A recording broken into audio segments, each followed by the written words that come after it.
En el año de 1729, Stephen Gray, un físico y científico inglés, descubre que la electricidad puede ser transmitida, convirtiéndose en uno de los primeros aportes en el campo de la conductividad eléctrica. Años después, el reconocido inventor estadounidense Benjamin Franklin realizó el famoso experimento de la cometa, estableciendo las leyes de la conservación de cargas. Posterior a estos acontecimientos, en 1780 Charles Agustín de Coulomb midió por primera vez las fuerzas eléctricas y magnéticas. Sucesivamente, en el año de 1801, Alessandro Volta, un gran físico italiano, desarrolló la pila eléctrica, y estos fueron los primeros aportes de grandes científicos los que impulsaron y dieron origen a lo que conocemos como señales eléctricas. Señales eléctricas. Una señal eléctrica, como su nombre lo indica, es un tipo de señal generada por algún fenómeno electromagnético que transmite información mediante variaciones de parámetros. Asimismo, existen dos tipos de señales eléctricas. La primera de ellas son las analógicas, las cuales se describen como un tipo de señal donde los valores que pueda tomar varían de forma continua en el tiempo. Particularmente, este tipo de señal constantemente incrementan su valor con signo positivo durante medio ciclo y lo disminuye con signo negativo en el medio ciclo siguiente. Este cambio constante de valores entre los positivos y negativos provoca que se cree la onda senoidal. En contraste con las señales analógicas, se encuentran las señales digitales. Estas suelen representarse como pulsos cuadrados, donde su forma varía de manera discreta, tomando parámetros o valores binarios como lo son el 0 y el 1. En cuanto a los componentes principales de las señales eléctricas, se encuentra amplitud. Esta se define como el valor máximo tanto positivo o negativo que puede llegar a adquirir la señal de la onda. Podemos decir que el valor máximo positivo que toma la amplitud de una onda se le conoce con el nombre de pico o cresta, mientras que el valor máximo negativo que toma la amplitud se le llama valle, y el punto donde la onda se anula al pasar del valor positivo al negativo o viceversa se le nombra punto de equilibrio. Por otra parte, otro de los componentes principales de las señales eléctricas es la frecuencia, la cual indica el número de oscilaciones o ciclos alcanzados en un intervalo de tiempo, cuya unidad de medida es el hertz. Asimismo, otro de los componentes principales de las señales eléctricas es la fase. La fase se describe como el momento o punto en el que dos señales se encuentran en un instante determinado. Cada punto de una onda posee una fase definida, que indica cuánto ha avanzado dicho punto a través del ciclo básico de la onda.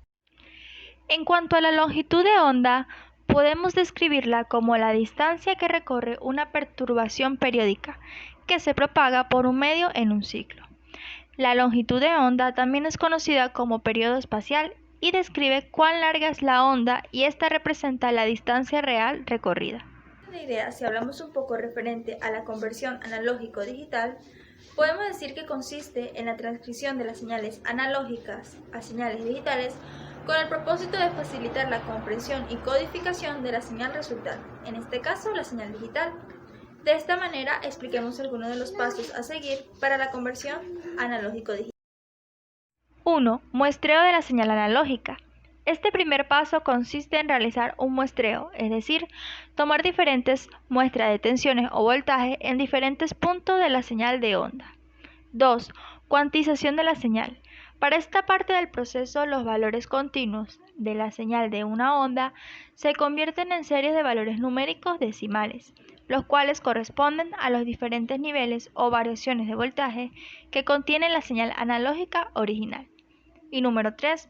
Codificación del resultado de la cuantización en código binario.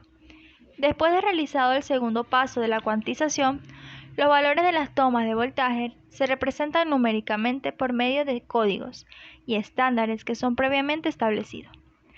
Luego de ello, lo más común es codificar la señal en código binario. Que sufren las señales al momento de ser propagadas. Si bien es cierto, al momento de propagar una señal se deben considerar varios factores, entre ellos el medio y el canal por el cual será transmitida, y factores externos como son las precipitaciones, la absorción de gases, los vapores y entre otros. Algunos de los efectos que sufren estas señales eléctricas al momento de ser propagadas son los siguientes. El ruido.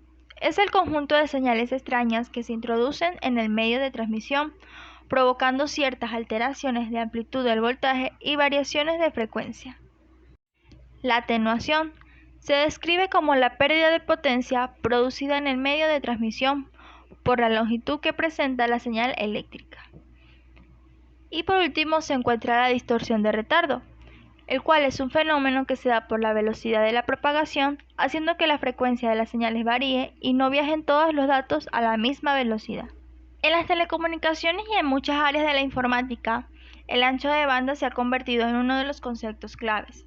Este se define como la máxima cantidad de datos transmitidos mediante una conexión a Internet en un tiempo específico. Originalmente, el ancho de banda se medía en bits por segundo. Sin embargo, hoy en día las redes pueden tener un ancho de banda mucho mayor, como los megabytes por segundo, gigabytes por segundo o terabytes por segundo. Por otra parte, un concepto clave de las señales eléctricas es el de la modulación. Esta engloba el conjunto de técnicas utilizadas para transportar o enviar información sobre una onda portadora. Estas técnicas permiten un mejor aprovechamiento del canal de la comunicación, haciendo posible la transmisión de información y mejorando la resistencia contra posibles ruidos e interferencias.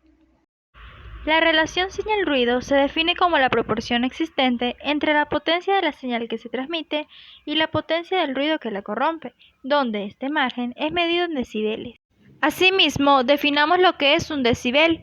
Un decibel es una unidad que se utiliza para manifestar o expresar la relación entre dos valores de presión sonora, tensión o potencia eléctrica.